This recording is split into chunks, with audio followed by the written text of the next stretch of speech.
Konnichiwa and welcome everybody back to another Jurassic World Fallen Kingdom toy review, and this time it's the last in this batch of reviews, and as you can see it's the Grab and Growl Indoraptor.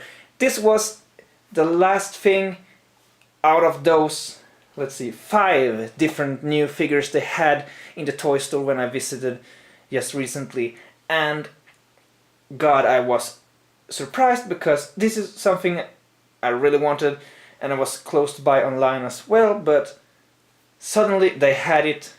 They were all sold out of Fresh and Fro T-Rexes, but they had stocked in some of those.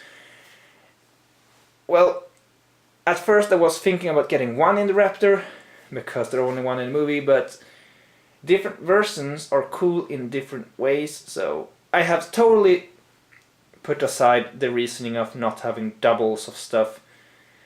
Like this one, it's bigger, it's better in a good way, and it has sound effects and movement, just like the Fresh and Fro. This one is one of the golden ones to get because it's really awesome. And one thing I know for sure I've been thinking since I saw this on preview was that head sculpt are slightly more accurate than the superposable one, and that's also one of the good points of getting this one. One of the bad points, just like the Fresh and Fro, is that it have more cuts in the body itself, but that's something I'm annoyed by on the preview pictures slightly, but in real life I don't mind them anymore because they look good still. It's the Hasbro versus Mattel argument is like they are reversed in this point. When it comes to previews, they are reversed. Kenner marketed the stuff mostly the same as the real life product looked. Hasbro, I'm talking Jurassic World now, not JP3. That toy line was decent. The Jurassic World toy line, on the preview pictures, the prototypes, the paint jobs were better, and sometimes even the sculpting looked slightly better, but the paint jobs did a lot, and they did not have screw holes. But the actual product looked like a cheap plastic piece of shit. But if you compare Mattel, their preview images looks less good and the actual products looks way better. So for example, one good example is the Metriacanthosaurus and the Suchomimus. The Metriacanthosaurus looked bright yellow on the previews. I hated that bright color it had. But when I saw the actual one, it was more sand beige. It looked awesome. The Suchomimus, it still have its flaws, but it's not a bright blue with bright yellow striping. It's more like a good mustard stripes and a less sharp blue. So I actually like it when I saw pictures of it in real life, and just like that, Mattel the actual products looks more appealing than the prototypes in many occasions, and that's a good thing. Yet if it might cause some people to not order it online, those who are limited to online shopping might not order like a Metriacanthosaurus if they don't like it. Maybe they did not check reviews to see that it actually looked good. So it's not good in some ways, but it's a positive surprise when you order something or find something and it looks a lot better in person. That's a real good thing. So let's get into the package of this thing before opening it up. And just like with the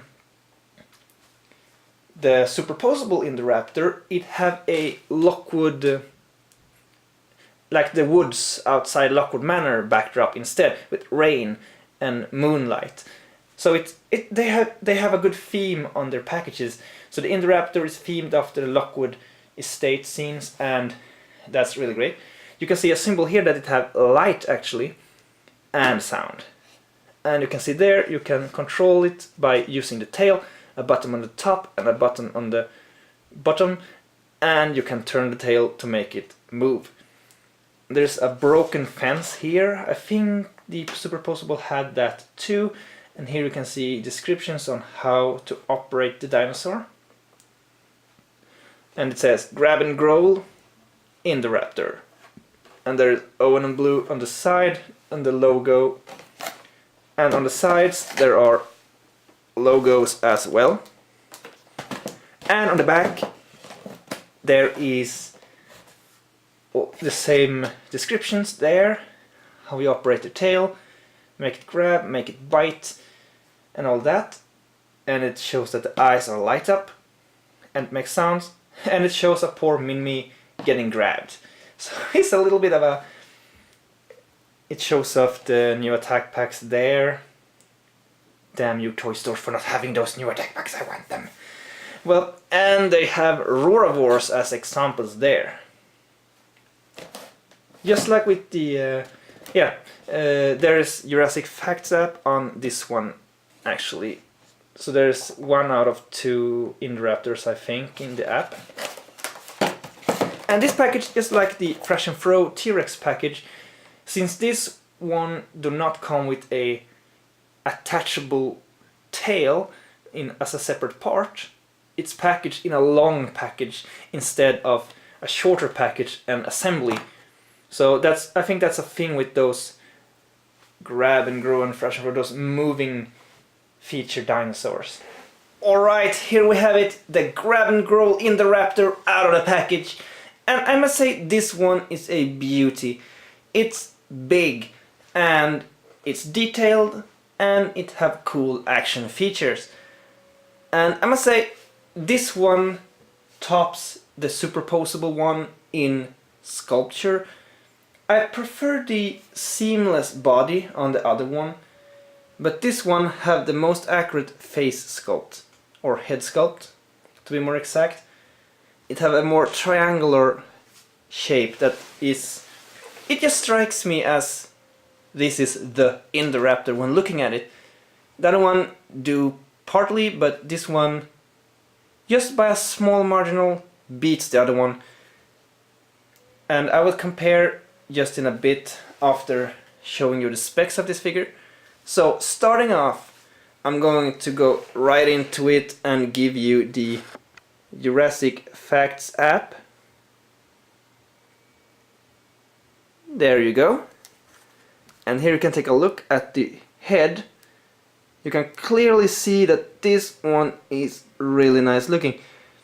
One to note, it starts with the mouth open just like the first wave of Roravors. However, the teeth sort of allows you, if you press them together, it will keep shut.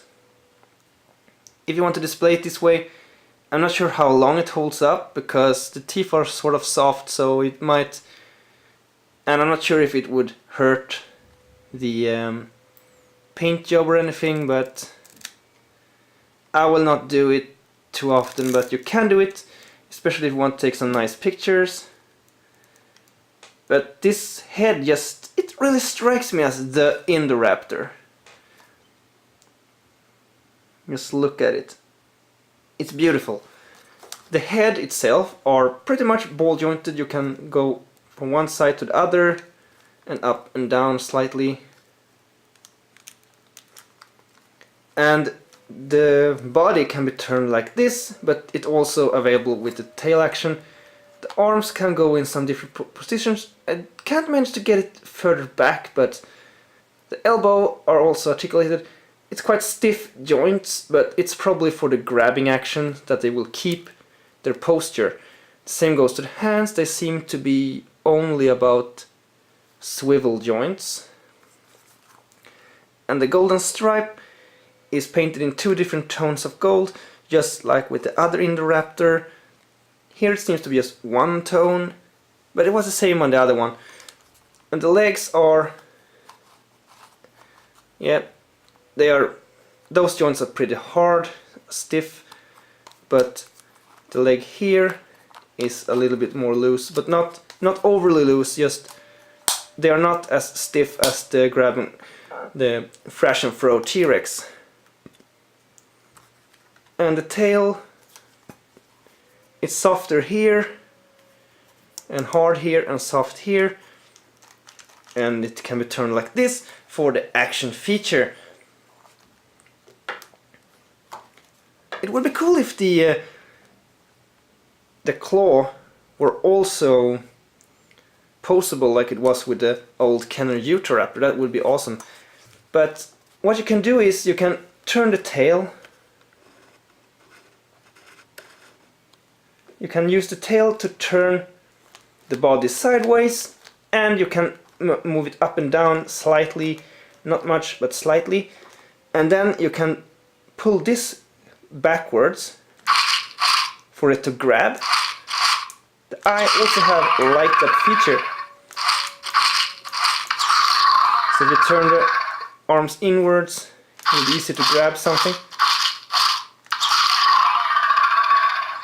So it makes a few sounds, short sounds, and then it sometimes makes a growl.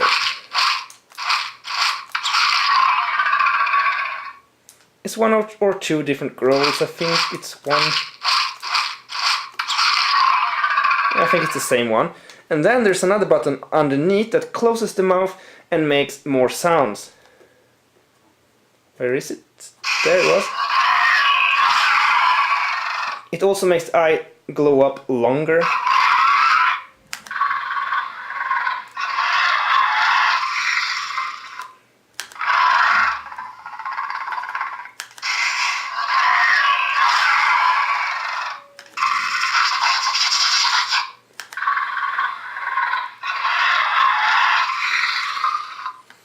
And the eye have a nice little...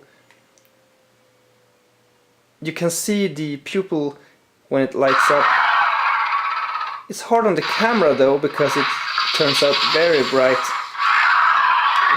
red.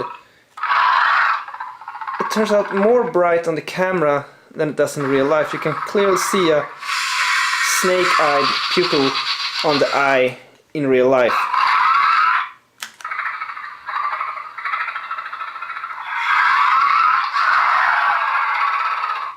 I think there was 4, maybe 5 different sounds. That's something I miss with the Fresh and Fro T-Rex. It should have had more sounds than just one roar. It have different sounds when it freshes and froze, but it does not have that many sounds in standard mode. And this one is a little bit harder to have stand compared to the standard Indoraptor. Probably it's most likely due to the it have a more front heavy weight because of the electronics and all that, but it's better at standing upright instead of standing at 4 legs. But in general it's closely as poseable as the other one, but not just as poseable. But you can do some really...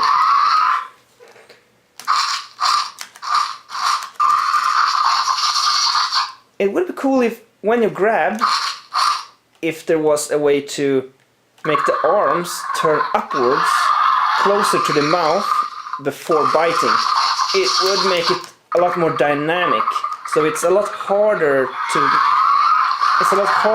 play with this one in the same dynamic way as you do with the Fresh and Fro T-Rex. So when it comes to playability, the Fresh and Fro are still a lot more dynamic and easy to control and use as you please. This one is a little bit more limited due to, because of that. It makes it a little bit less play-friendly when it comes to going on a full flow of events with the functions it have. So you will either you will grab or you will bite. It's hard to do both. And in order to go in and try this, first off, a size comparison with a human. So let's pick the victim, which is Wheatley. And I think that this one is too big, because it's bigger than the normal Indoraptor. So it's a bit too big. I think that this might be more accurate Indoraptor size to Alan Grant.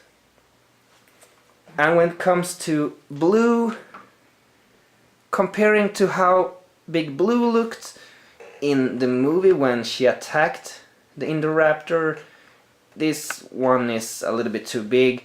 So let's say this is a sort of good matchup for Kenner figures actually. It's really nicely scaled with the Kenner Alan Grant.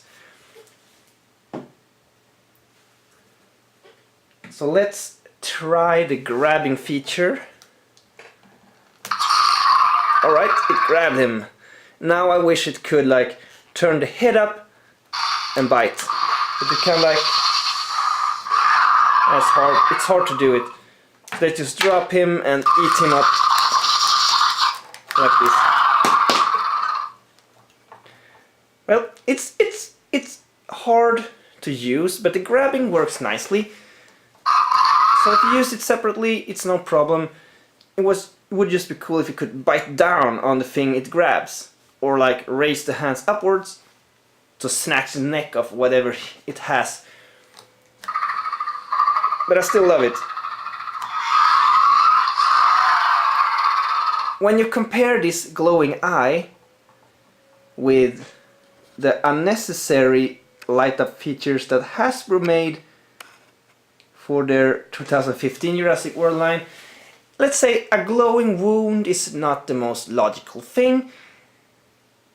It's cooler than, let's say, the Indominus with a glowing back. What's up with that? Why does it glow underneath its skin in yellow and red lights?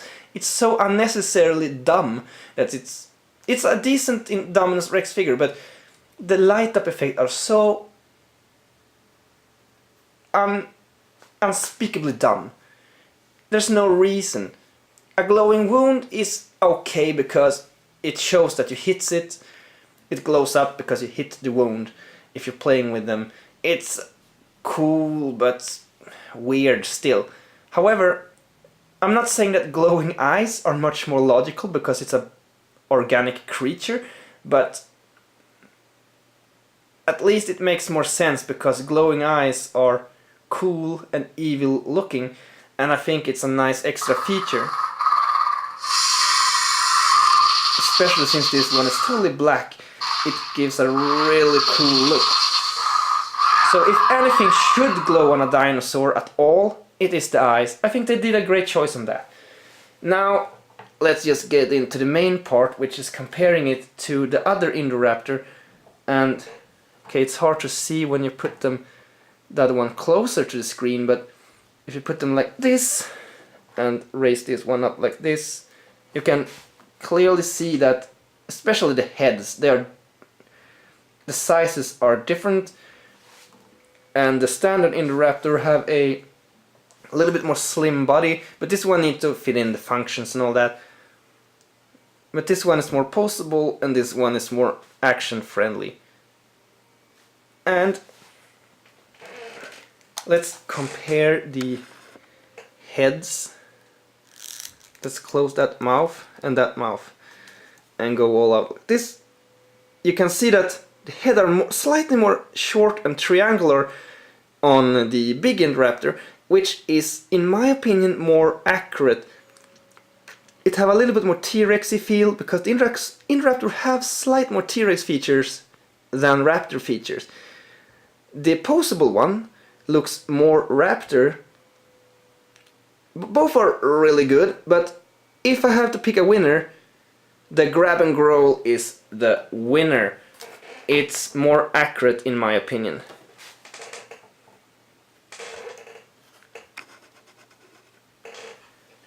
I think the size of the Grab and Growl are pretty much the same as the Carnotaurus. They're pretty much similar in size. And they match up pretty well.